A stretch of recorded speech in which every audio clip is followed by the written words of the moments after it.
약한 사람이 취하여야 할 이기는 길, 약한 사람이 취하여야 할 이기는 길이라는 제목으로 하나님 말씀 증거하도록 하겠습니다. 그 유다의 마지막 개혁 왕은 요시야입니다. 요시야의 개혁 실패했습니다. 왜 실패했느냐면 아들 3명 있었는데 또 마지막 손자까지 이 4명이 왕이 되는데 단 한 명도 좋은 왕이 없었기 때문에 그렇습니다. 무슨 얘기입니까? 믿음 전수가 실패했다는 거예요. 마치 그 여호수아서 마지막 끝나고 난 다음에 사사기로 넘어갈 때 믿음의 계승이 이루어지지 않았던 것과 마찬가지로 요시야 이후에 믿음의 계승이 이루어진 왕이 한 명도 없습니다. 그래서 망했습니다. 우리도 마찬가지입니다. 우리 당대에 잘 믿는 것도 되게 중요하지만 이 믿음의 계승이라는 측면, 이 굉장히 중요하다는 것입니다. 그 요시야는 아들 3명이 있었는데 첫째 아들이 여호야김, 별로 똑똑히 못했던 것 같아요. 25살에 왕이 됐고, 그 다음에 둘째 아들이 여호아하스, 이게 먼저 왕 됐습니다. 23살에 왕이 됐고, 셋째 아들이 제일 쪼다 같은 왕이에요. 시드기야. 근데 예레미야서를 쭉 읽어보면은 여호아하스는 석 달밖에 왕이 안 됐어요. 그 둘째 아들 좋은 자질을 갖고 있었는데 애굽에 끌려가서 죽었어요. 그리고 애굽의 사냥개 같이 이렇게 세우는 왕이 여호야김이거든요. 11년 동안. 그리고 그 아들이 여호야긴, 이건 또 바벨론으로 끌려갔어요. 그리고 바벨론이 또 자기의 사냥개 같이 세우는 게 셋째 아들 시드기야예요. 시드기야가 또 11년 동안 왕 노릇했어요. 그래서 예레미야서를 읽어보면은 여호야김이 11년 동안, 시드기야가 11년 동안, 그래서 왕이 2명밖에 안 나와요.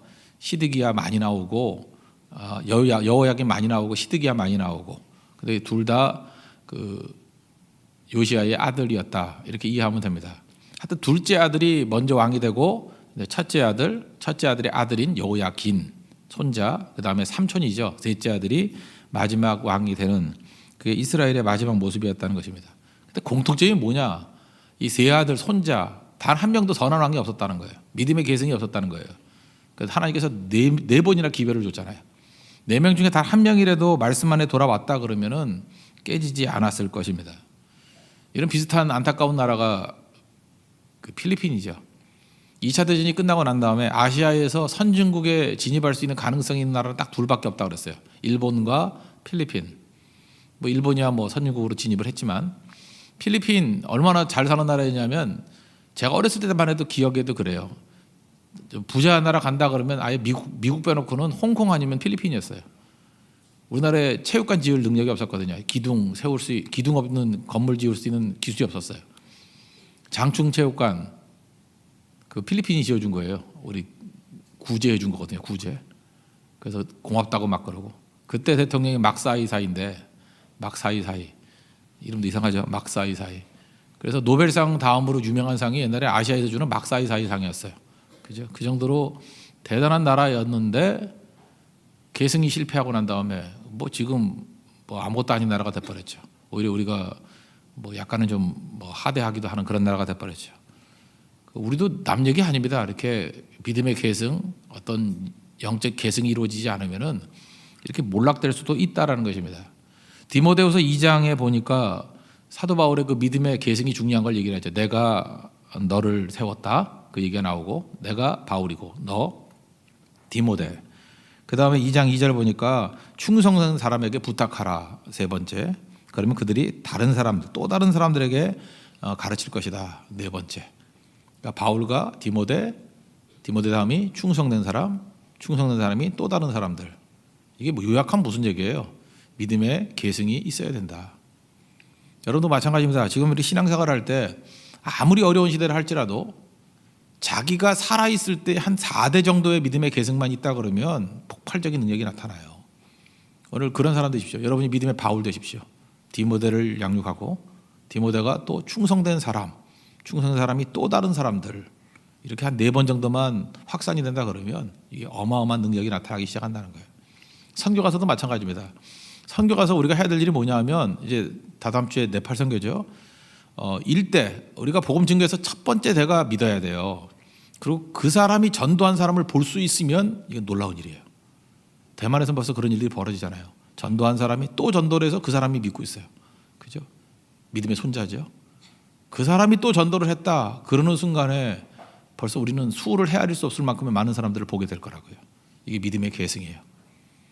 그래서 나 혼자만 믿고 맨날 내 문제 갖고 뭐 상처를 입었어요, 안 입었어요, 뭐 마음이 어렵네요, 심란하네요, 벌써 11월이네요. 이런 소리 하지 말고요. 우리에게 중요한 게 뭐예요? 믿음의 계승이 없으면 요시야 꼴 난다니까요. 아들 키워야 됩니다. 손자 키워야 됩니다. 그게 우리가 가져야 될 가장 중요한 일이라는 거예요. 뭐 4명의 아들과 손자가 있는데 다 살필 수는 없을 것 같고 오늘 2명만 좀 초점을 맞춰서 볼게요. 첫 번째는 그 다음에 왕이 됐던 둘째 아들이에요. 둘째 아들 여호아하스. 여호아하스를 통해서 할 수 있는 건 뭐냐? 왕이 되고 난 다음에 복수보다 중요한 것은 개혁이라는 것입니다. 오늘 부제를 삼았던 게 이거죠. 톱밥에 톱질하지 말라. 톱밥이 뭐예요? 톱밥은 이를 이룬 과거죠. 나무를 톱질했잖아요. 그래서 톱밥이 나왔잖아요. 과거잖아요. 과거에다가 톱질하지 말라는 거예요. 그 바보죠. 과거에다 톱질하는 바보가 어디 있어요? 그런데 여호아하스는 유능한 사람임에도 불구하고 그 유능함이 헛것이 돼버렸다는 거예요. 왜? 과거에 톱질하니까. 톱밥에 톱질하니까. 이게 마귀 유혹이라는 거예요. 우리 가운데 자꾸만 마귀가 와가지고 쉬워 보이죠. 톱밥에 톱질하는 게 쉬워 보이죠. 근데 의미가 없어요. 어리석음이라고요. 과거에 톱질하는 어리석음을 범하지 말라는 것입니다. 31절 보시면 23장입니다. 23살에 왕이 됐어요. 여호아하스. 석 달밖에 왕노릇 못했는데 악한 자라 그렇게 얘기를 하죠. 하나님 몰랐어요. 그 다음에 그 형이 또 왕이 됐거든요. 25살에 2살 차이예요. 여호야김이 그 다음에 왕이 됐다 이런 얘기가 나오죠. 한번 이런 생각을 보세요. 아들이 셋이 있는데 아버지가 죽었어요. 그러면 당연히 누가 왕이 돼야 돼요? 첫째 아들이 왕이 돼야 돼요. 여호야김이 왕이 돼야 돼요. 근데 굳이 백성들이 둘째 아들을 왕으로 세웠다는 얘기는 무슨 얘기입니까? 유능하다는 거예요. 그러니까 여호아하스는 유능한 사람이었습니다. 아주 활동적이고 영웅적인 기질이 있었던 것 같고 또 뭐 여러 가지 부분에서 유능함이 있었던 것 같아요. 그리고 31절 보니까 거기 어머니 이름이 나오죠. 그죠? 어머니 그 예루살렘에서 석 달을 사시는 그의 어머니 이름은 하무다리요 림나 예레미야의 딸이더라. 이거 보면 굉장히 그 유능한 사람의 딸이라는 것을 알 수 있습니다. 그러니까 금수저로 태어났어요. 아주 좋은 분위기 속에서. 그래서 여러 가지 환경에 있어서는 최고의 사람이었습니다. 그래서 왕이 됐다고요. 그럼 왕이 되고 난 다음에 그가 해야 될 일이 뭐예요? 과거가 아니고 미래를 향해서 개혁을 해야 될 거 아니에요? 그런데 개혁을 하지 아니하고 과거로 돌아갔다는 거예요. 과거의 대표적인 특징이 뭐예요? 복수. 복수의 일념에 불타가지고 복수하겠다 그랬다는 거예요. 우리 제가 작년에 소개했던 대표적인 책 중에 하나가 미움받을 용기였죠. 미움받을 용기에서 두 심리학자를 얘기를 했습니다. 우리 인생을 평가하기를 프로이트가 있는데 프로이트는 지금 현재 얘가 우리가 왜 요 모양 요꼴이냐? 과거 때문에 그렇다는 거예요. 과거의 침전물이 지금이다. 그래서 죽어라 과거 연구하는 거예요. 프로이트는 과거의 상처, 아픔 뭐 그래서 내가 지금 이 모양 이 꼴이 됐다는 거예요. 그러니까 다 원인이 과거에 있는 거예요. 건강하지 않다는 거죠. 아들러는 그 얘기가 아니에요. 지금의 행동이 미래를 바꾼다는 거예요. 그래서 미래의 심리학 그러잖아요. 지금의 행동이.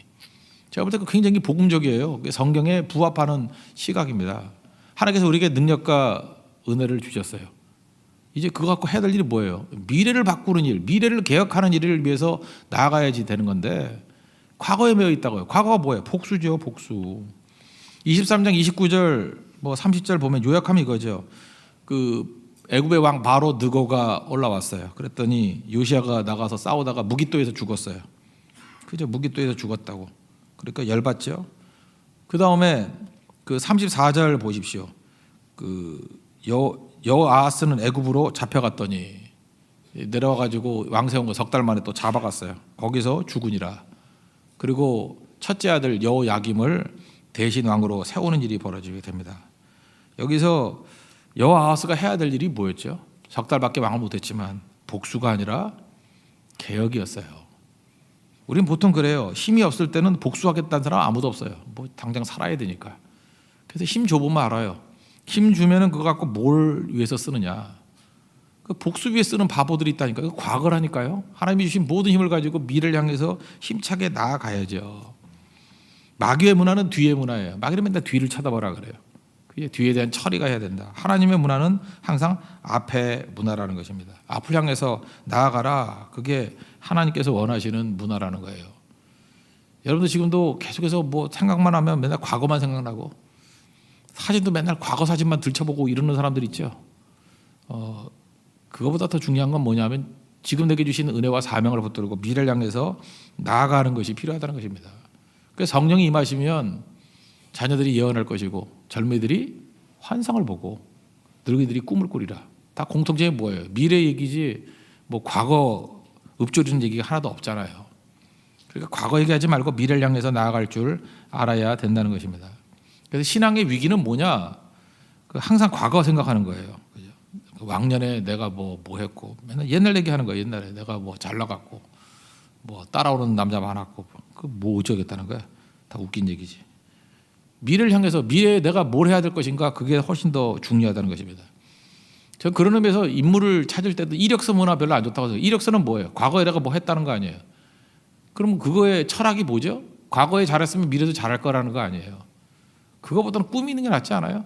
벤처 문화. 벤처 문화의 특징이 뭐예요? 도전할 수 있는 사람 아니에요? 아니 이력서 가지고 한다고는 젊은 사람이 무슨 이력이 있어요? 아무 이력도 없지. 뭐 이력이 아니라 그건 뭐 학력 정도밖에 말할 수 없죠. 근데 미래에 어떻게 될지 알아요? 오히려 그 사람의 꿈과 환상과 약속을 얘기를 해야죠. 그죠?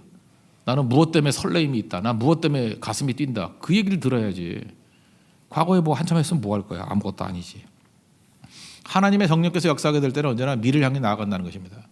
근데 여호와스는 그럴 수밖에 없죠. 말씀이 없으니까 뭐 이 꼴 되는 거죠. 과거에 매달리면은 하는 일이 뭐냐면 복수밖에 없다니까요. 과거에 할 일이 뭐예요? 내가 이 모양 이 꼴이 된 게 과거 때문이다 그러니까 과거를 바로 잡자 그거 아니에요.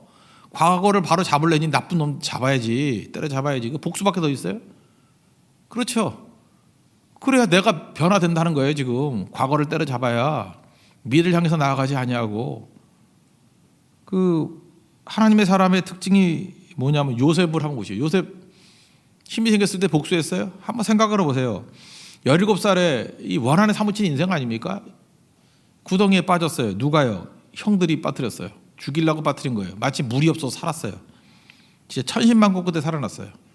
미디안 상인에게 팔아버리네요. 노예가 돼버렸습니다. 채색옷 입던 귀한 집 아들이 노예가 돼버렸어요.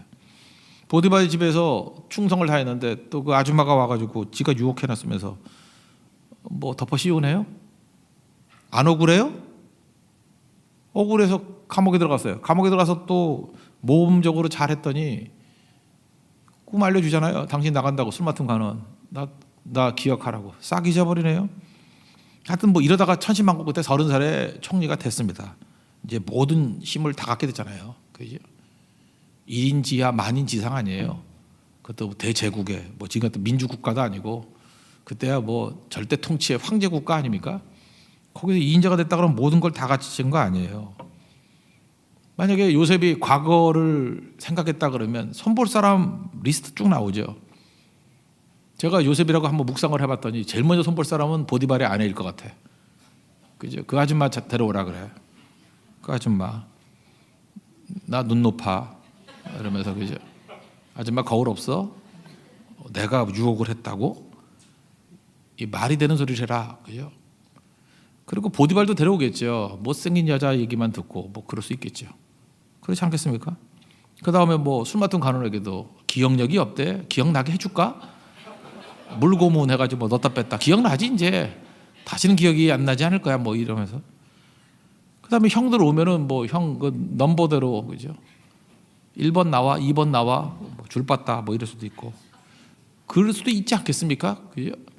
그랬다 그러면 요셉이 뭐 그렇게 훌륭한 인물이었겠어요. 그죠? 그렇고 그런 인물이죠. 그죠? 뭐 권력자는 다 똑같아. 그런 얘기죠. 근데 격려의 특징이 뭐라 그랬어요? 내가 해주고 싶은 말을 해주는 게 아니라 상대가 듣고자 하는 말을 듣는 게 격려라 그랬죠. 상대가 듣고 싶은 얘기를 쭉 하잖아요. 막 쫄아 있으니까 창세기 45장 5절에 나를 팔았다고 해서 너무 걱정하지 마세요. 한탄하지 마세요. 그 다음에 미래로 해석하잖아요. 하나님이 생명을 구원하시려고 나를 우리 가족의 생명을 구원하시려고 나를 당신들보다 먼저 보냈습니다. 사도로서 자기를 얘기를 해요. 내가 먼저 파송받은 사도래요. 우리 가정 건질라고 내가 먼저 왔을 뿐이지 뭘 팔았어요. 과거 얘기 안 하잖아요. 미래적인 얘기 아니에요? 나는 팔려온 게 아니라 애굽에 먼저 온 사람이라고. 나를 따르라고. Follow me. 그거 아니에요? Follow me. 멋지지 않습니까? 이런 해석을 해야죠. 여러분 크리스찬이라 그러면요, 여러분이 세상에 있는 모든 곳에 가서 이 얘기를 해야 돼요. 과거적인 해석이 아니라 모든 아픔과 상처들을 미래적으로 해석할 줄 알아야 돼요. 나를 먼저 보냈다. 하나님의 사람의 해석이에요. 그 다음 50장에 넘어가면 아버지 죽고 야곱이 죽고 난 다음에 또 한 번 또 쪼네요. 그랬더니 20절에 이렇게 하잖아요. 당신들은 나를 해하려 하였지만 하나님이 그것을 선으로 바꿔서 오늘날 같이 많은 백성의 생명을 구원하게 하시려고 하셨다고. 그러니까 하나님이 나를 도왔다는 거죠. 악을 선으로 바꿔버렸고 많은 사람의 생명을 구원하고자. 그러니까 내가 어떤 사람이라는 거예요. 구원자가 될 거라는 거예요. 미래적이잖아요. 두려워 말라고. 그 다음에 이렇게 해요. 내가 당신들과 당신들의 자녀를 기르리이다. 기가 막힌 책임감 아니에요? 복수는커녕 미래에 대해서 책임지겠다는 거 아니에요? 걱정 말라고. 내가 길러주겠다고. 그죠? 그래서 위로했대요. 강국한 말로 위로했대요. 이게 진짜 형들이 듣고 싶은 말 아니에요? 그들이 듣고 싶은 말을 해주는 게 위로해요. 비꼬는 게 없잖아요. 우리 같으면 비꼬고 싶죠. 이거 잘났네 뭐 이러면서. 그죠? 우리 어떻게 하면 그 사람이 속이 뒤집히는지 우리 잘 알고 있잖아요. 그런 말 하지 않아야 돼요. 간곡한 말로, 따뜻한 말로. 그죠? 따뜻한 말로 위로했대요. 제가 우리 한심이란 말과 열심이란 말 구분을 했었죠. 우리 한심하다 뭐 이런 말을 쓰는데 그게 한자에서 나왔대요. 차가운 마음, 한심. 그러니까 우리 조상들도 안 거예요. 차가운 마음이 한심한 거예요. 뜨거운 마음은 뭐예요? 열심. 마음이 뜨거워야 의욕이 생기고 협조적이 되고 적극적이 되는 거예요. 그 열심이 있어야 돼요. 근데 마음이 차가운 거, 그게 한심한 거라니까요. 마음이 차가운 사람은 너 한심해 그러면 막 열을 내요. 그 왜 한심하다 그런지 아냐? 좀 열심히 되라고. 그 뜨거워지잖아. 어쨌든 간에. 그죠? 그 차가운 마음이 한심한 거라고요. 차가운 마음. 과거 쳐다보세요. 다 차가운 마음으로 갈 수밖에 없는 거죠. 하나님 앞에서 우리 꼭 가져야 될 게 복수하면 다 망해요. 복수하면. 근데 마귀는 처음부터 이렇게 복수하라 그런다니까요. 그래야 마귀 종되지. 그 대부라는 영화 있죠. 대부에서 그 가파더 그 뭐 대장쯤 되는 사람이 말론 브란도가 막 서로 패밀리끼리 막 싸우잖아요. 저는 거기서 명언 중에 하나가 그거였다고 생각해요. 자 이제 복수하지 말자. 그 늙은 말론 브란도가 이제 복수하지 말재요. 깡패도 알아요. 그거 복수하면 망한다는 거. 서로 다 망한다는 거. 이제 복수하지 말자. 그게 그들의 지혜였어요. 하나님 백성들이 말할 것도 없죠. 미를 향해서 나아가야죠. 지난 1000년 동안 최고의 지도자 그러면 칭기스칸 아닙니까? 칭기스칸, 이 몽골 제국이 세워졌던 이유는 뭐예요? 그런 복수의 사람 아니라 미래의 사람이었다고. 그 칭기스칸 그 책들 제가 뭐 몇 가지 버전을 쭉 봤는데 초창기 때 그 대적하는 그 부족이 그 메르키드라는 부족이 있었잖아요. 그 칭기스칸에 대적하는 부족. 근데 자기 아내를 뺏어가 버려요. 그 아내가 그 보르테인데 보르테. 그 사랑하는 아내 보르테를 뺏어가 버려요. 그놈의 추장이. 뺏기지 2년 됐어요. 그래서 칼을 갈면서 다시 가가지고 그놈들 다 죽여버리고 아내를 되찾아와요. 근데 임신 중이에요. 아내 뺏긴 지 2년 만에 임신 중인 아내를 데리고 와요. 그러면 그 아이는 누구예요? 그 원수의 아기죠. 그죠? 근데 그 아이를 낳고 난 다음에 뭐 주변에서 수글수글 하니까 칭기스칸이 하는 얘기가 뭔지 아십니까? 그죠? 그 칭기스칸의 아내가 낳은 아들은 내 아들이다. 선언해버려요. 그 아들이 주치라는 아들인데 오래 못 살아요. 그 주치는 오래 못 살아요. 주치가 없어서 오래 못 산 것 같아요. 주치는 오래 못 살아요. 주치는 금방 죽고 주치가 낳은 손자죠. 그 녀석이 나중에 칸이 되거든요. 그게 바투 칸이에요. 주치 아들이 바투 칸. 여러분들은 바투 그러면 별로 신경을 안 쓸지 모르죠. 바투가 가장 서쪽까지 나아가서 점령했던 그래서 유럽의 공포의 대상이 바투예요. 바투. 지금도 유럽 사람한테 바투 그러면 오금이 저려온대요. 바투칸. 러시아 다 정복해버리고요. 킵차크 한국 그 유럽을 반 이상 다 점령해버렸어요. 그래서 칭기스칸 이후에 최고의 칸 그러면 바투칸이에요. 바투칸. 그죠? 바투칸. 그 잊지 말라고요. 그 엄청난 사람이라고요. 근데 사실 혈통으로 따진다 그러면 진짜 손자 아닐 가능성이 크죠. 그죠? 그 원수의 아들의 아들이니까. 근데 그걸 다 품어놓으니까 그게 몽골 제국이 나온 거 아닙니까? 그게 몽골의 강점이에요. 과거 아니잖아요. 미래. 그 글자도 모르는 사람이 이런 마음을 가지고 있으니 얼마나 강력하겠습니까? 근데 하나님 말씀이 없으니까 여호아하스 그 좀스러운 인생을 살잖아요. 그 좋은 기회, 그 많은 능력, 그 가지고 복수한다 그러다가 지도 죽어요. 애굽에 끌려갔다 죽는다고. 여러분 인생도 마찬가지입니다. 뭐 스펙을 많이 쌓고 내게 많은 기회가 있다 할지라도 그거보다 훨씬 더 중요한 것은 미래를 향해서 나아가는 것이 필요하다는 것입니다. 톱밥에다 톱질하지 마십시오. 그래서 빌립보서 3장 13절에 사도 바울이 이렇게 얘기합니다. 내가 잡은 줄로 여기지 아니하고 오직 한 일, 뒤에 있는 것은 잊어버리고 앞에 있는 것을 잡으려고 표들 향해서 나아간다고. 그 미래죠, 미래. 성도는 그런 인생을 살아야 된다는 것입니다. 과거를 찾아보면 분노가 생겨요. 그러나 미래에 얻을 영혼들과 생명과 사람을 바라보면 기쁨이 생겨요. 그래서 미래는 기쁨이에요. 과거를 보면서 기뻐하는 사람 별로 없어요. 과거는 아무리 좋은 일이 있다 할지라도 아쉬움이 있는 거예요. 슬픔이라고. 돌아온 동생, 누가 보면 15장에 탕자가 돌아왔어요. 기뻐하지 않는 형을 바라보면서 아버지가 하는 얘기가 뭐예요? 돌아온 동생이 기쁘지 않으면 넌 도대체 뭐가 기쁘니? 그거예요. 우리에게도 똑같이 묻고 있어요. 하나님께서 돌아온 동생이 기쁘지 않으면 넌 도대체 뭐가 기쁘니? 여러분이 뭐가 기쁘세요?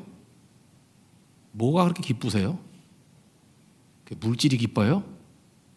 실제로 지금 이 사회에 많은 사람들은 누가 넘어지는 거 보는 게 기쁜 것 같아. 그죠? 원수가 죽는 꼴 보는 게 기쁜 것 같아. 그러면 언젠가는 나는 안 죽나요? 그 마귀가 주는 얄팍한 가짜 기쁨에 속지 마십시오. 그게 기쁨이 아니에요. 형이 그 동생이 망하는 걸 기뻐하는 그 형의 모습이 그게 정상이에요. 그게 오히려 탕자했던 동생이 돌아오는 기쁨을 누려야죠. 아버지가 용서하면서 잔치하는 것을 같이 기뻐할 줄 알아야죠. 여러분들 뭐 마음이 아파요, 힘들어요 하는데 그 못 돼서 그래요. 성질이 못 돼서 그래.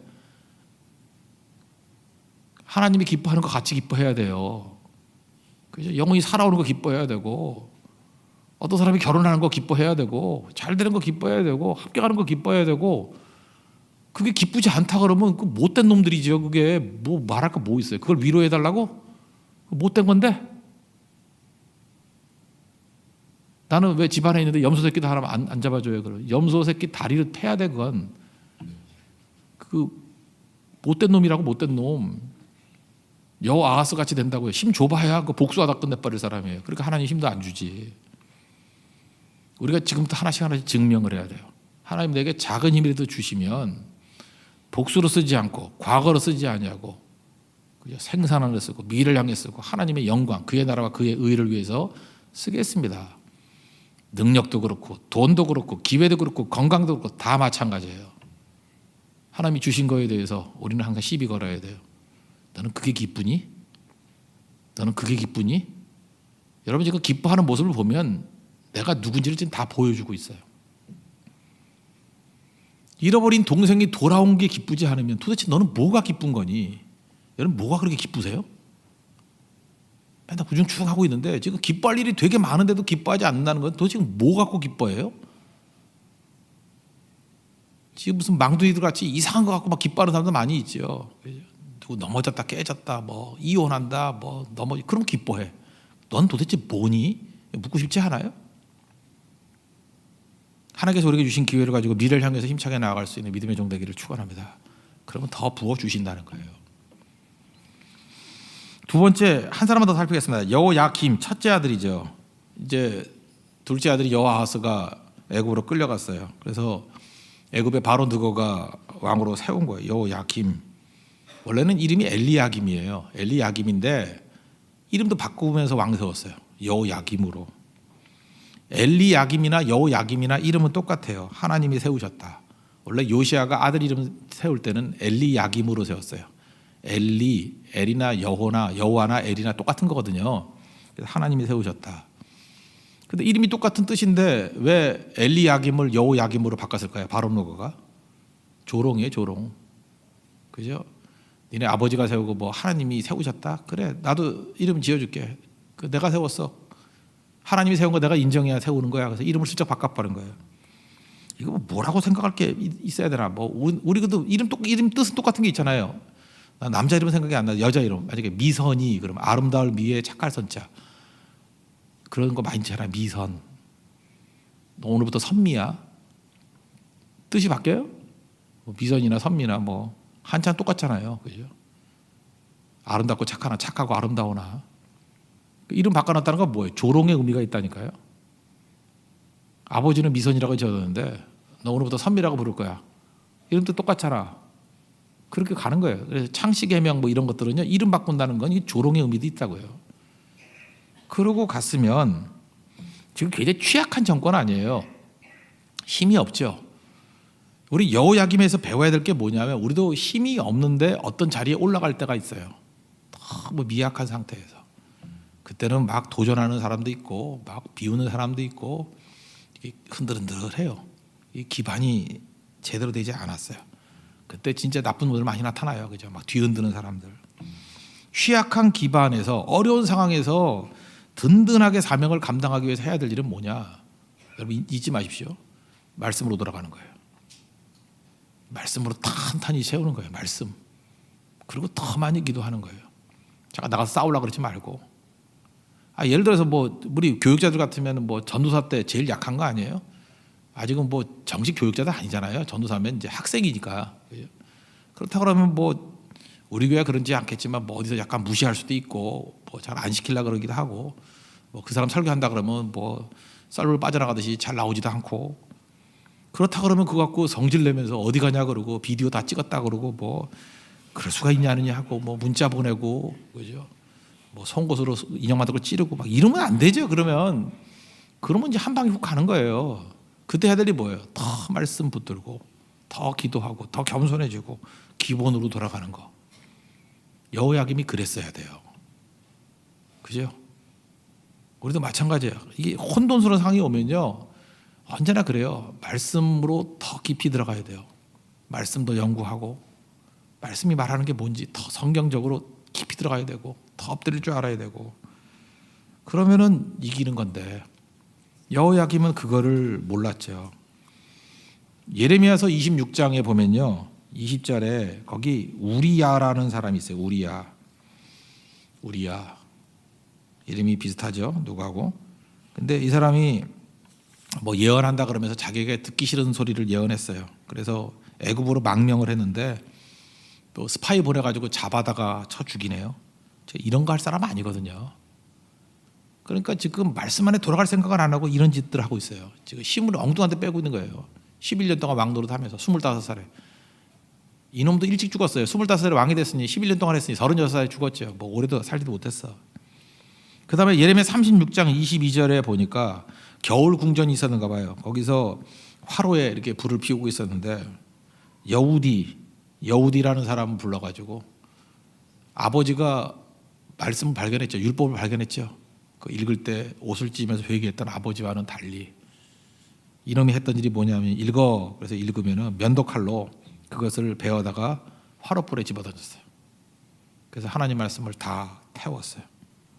말씀의 두리마리를 태운 거예요. 왜 이런 일을 했을까요? 왜 이런 일을? 여호야김의 마음 가운데 반항이 있는 거예요. 아버지가 말씀으로 돌아간다 그래서 개혁을 일으켰지? 된 게 뭐야? 무기또에서 죽고 애굽한테 이 개망신 당하고 그 다음에 또 뭐야? 아버지에 대한 원망도 있겠죠. 나한테 왕이 안 주고 둘째한테 줘? 그러니까 바로에게 끌려가지. 나는 바로가 세울 왕이야.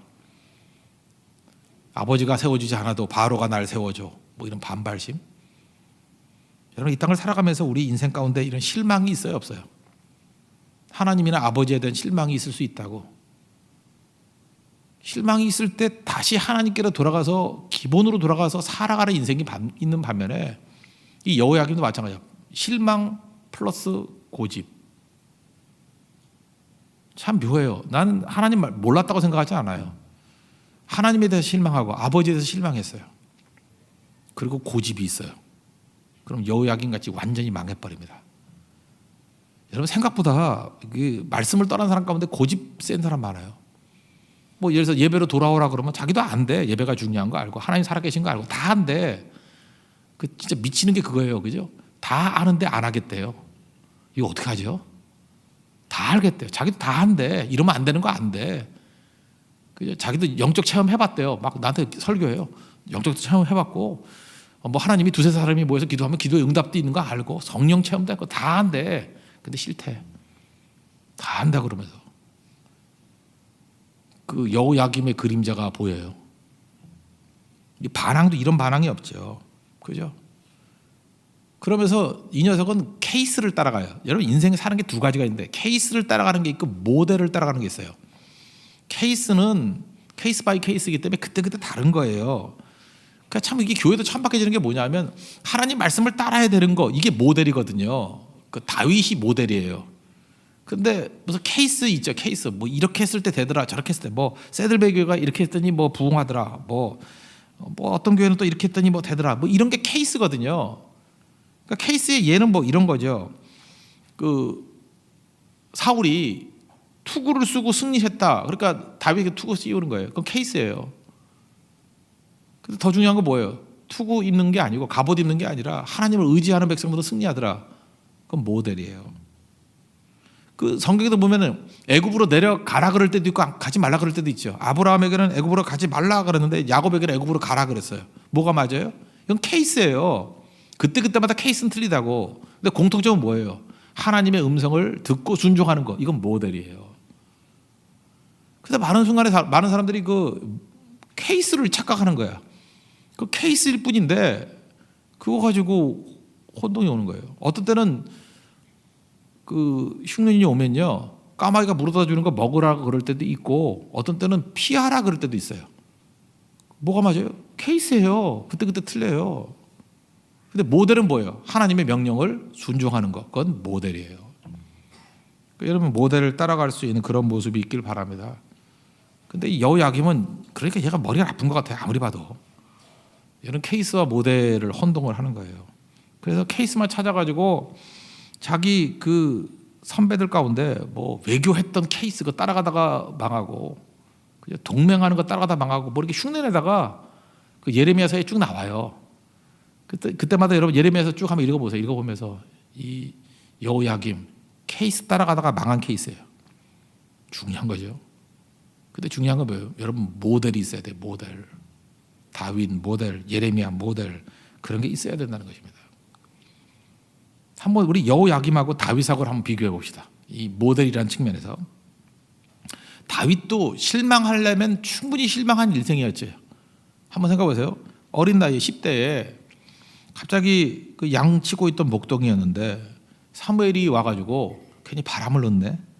가만히 있는데 무릎 꿇어 그러더니만 참기름을 붓더니만 아이고 냄새나, 그죠? 목욕하기도 힘든데. 그리고 왕이래. 그 왕이면 왕이 돼야 될 거 아니에요. 그리고 집에 가버리네. 그냥 기름 붓고 저기 샴푸도 안 주고 그냥 가네요. 그죠? 바람만 넣어주고. 그러고 난 다음에 뭐 골리앗도 물리치고 그랬지만 그 다음에 계속 도망 다니잖아요. 그죠? 살해 위협 당하고 그게 10년이 넘어요. 여러분도 하고 싶겠어요? 지금이야 가끔 뭐 게임이라도 할 수 있지, 그죠? 심심할 때 뭐 SNS도 할 수 있고. 그땐 그런 것도 없는 시대예요. 10년 동안 그냥 쫓겨다니는 인생에 도망자. 얼마나 힘들어요.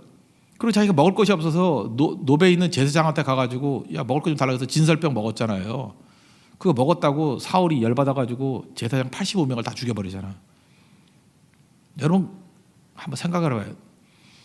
내가 어디 쫓겨다니다가 배가 고파가지고 형제, 대혁 형제한테 갔어요. 대혁아 너 나하고 친하지? 나 배고파, 먹을 거 좀 줘. 그랬더니 제가 줬어요. 착해가지고. 먹고 갔더니 네가 뭔데 걔한테 먹을 걸 줬어. 그러고 대여기를 비롯해서 걔 주변에 있는 85명을 다 죽여버렸어. 그럼 제가 어떤 마음을 품겠어요? 나는 뭐야, 바이러스인가 봐. 날 만나면 다 죽어.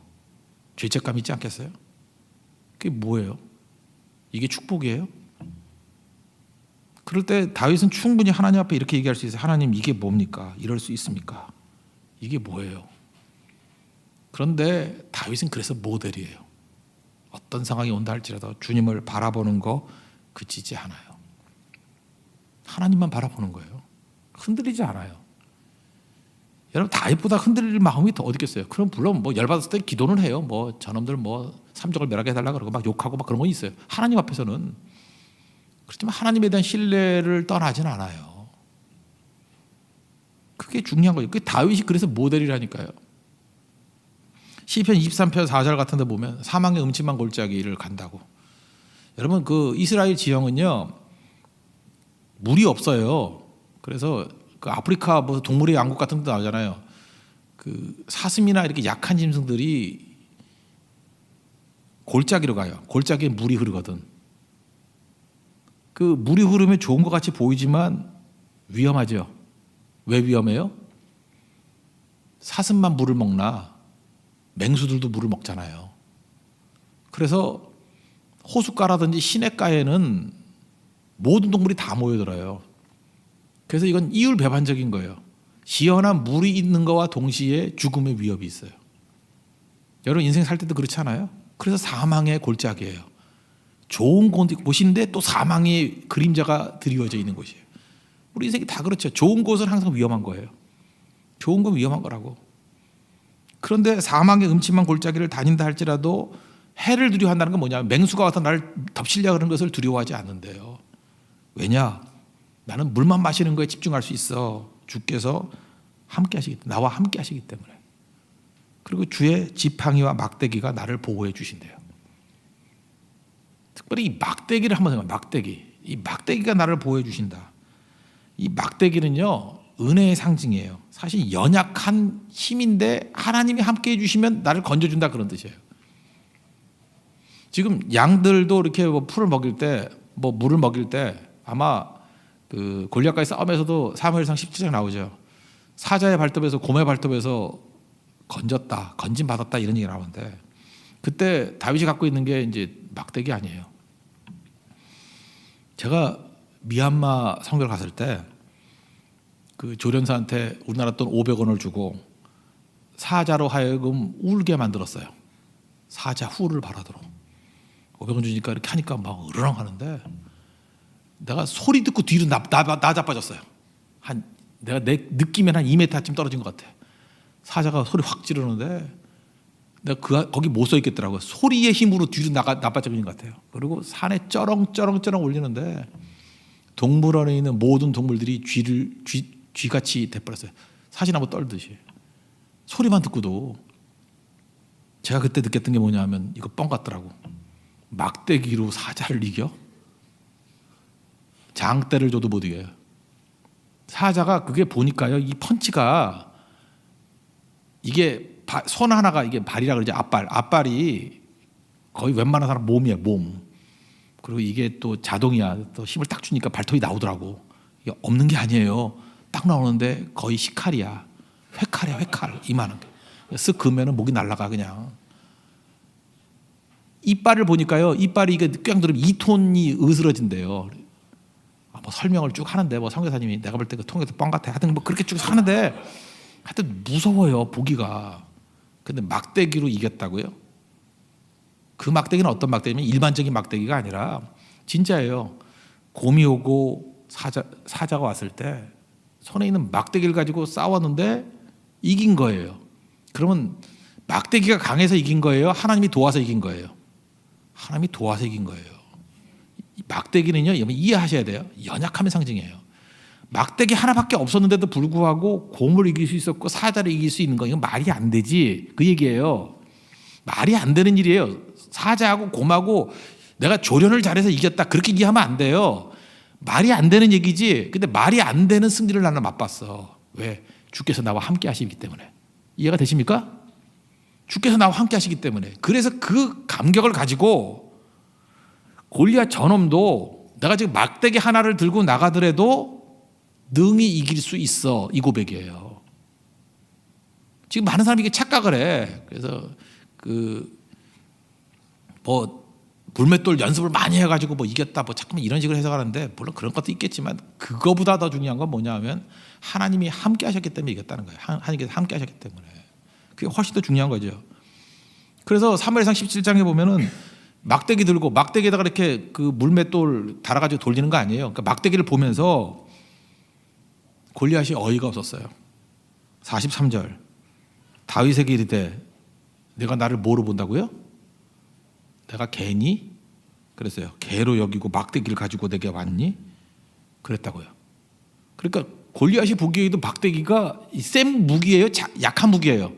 무기도 아니에요. 내가 개니? 막대기 들고 왔게? 그러니까 여기서 골리앗이 상징하는 건 뭐예요? 절대로 이길 수 없는 상대예요. 그러니까 골리앗은 우리 인생 가운데도 내 힘으로는 절대로 이길 수 없는 게 골리앗이에요. 내 힘으로는 절대로 극복할 수 없는 게 골리앗이에요. 우리 그런 거 있잖아요. 내가 극복을 해야 되겠는데 도저히 극복할 수 없는 그런 대상, 그게 골리앗이에요. 그게 여리고성이에요. 그게 우리 앞에 있다고요. 근데 우리 손에 쥐어진 건 뭐예요? 막대기. 이 막대기는 뭐예요? 전혀 상대에게 위협을 주지 못하는 연약함의 상징이라고. 근데 그 연약한 막대기에 하나님께서 함께 하시니까 골리앗이 무너지는 거예요. 신약에 오면 이 막대기가 뭡니까? 이게 뭐예요? 십자가라고. 십자가라고요. 우리가 선교 현장에 나아갔을 때 복음을 증거합니다. 십자가의 복음을 증거합니다. 약해 보이지 않아요? 우리는 이런 생각을 하죠. 걸그룹들 가가지고 막 공연을 하고, 그죠? 한류들 있잖아요. 멋진 가수가 하나 가가지고 공연을 하면 막 모여들고, 그러면 그 힘으로는 전도가 될 것 같이 보이는데, 우리는 걸그룹은 아니고 거지그룹 아니에요, 그죠? 잘 봐도 외모에 소망도 없어 보이고, 그렇죠. 언어가 되나? 우리 막대기들이잖아요. 그래서 거기서 핍박하는 세력들도 우습게 여겨요. 저놈들은 와도 별거 없을 것 같아. 근데 그 막대기 하나님이 함께하면요, 골리앗이 무너져요. 골리앗이 무너진다고. 그래서 고린도전서 1장 23절에 이렇게 얘기하잖아요. 십자가, 우리는 십자가에 못 박힌 그리스도를 전한다고. 십자가를 전한다고. 유대에게는 거리끼는 것이요, 이방인에게는 미련한 거래요. 막대기라고. 보잘것없어 보인다고요. 그러나 부르심을 받은 자들에게는 유대인이나 헬라인이나 그리스도는 하나님의 능력이요, 하나님의 지혜다. 그리고 앞부분에 21절 이렇게 얘기해요. 하나님의 지혜에 있어서는 세상이 자기 지혜로 하나님을 알지 못하므로 하나님께서 전도라 그러지 아니하고 전도에 미련한 것, 이게 막대기거든요. 아무것도 아닌 것 같은 이 막대기 같은 미약한 방법을 통해서 구원받기를 기뻐하신대요. 그러므로 우리가 여기서 붙들어야 될 게 뭐예요?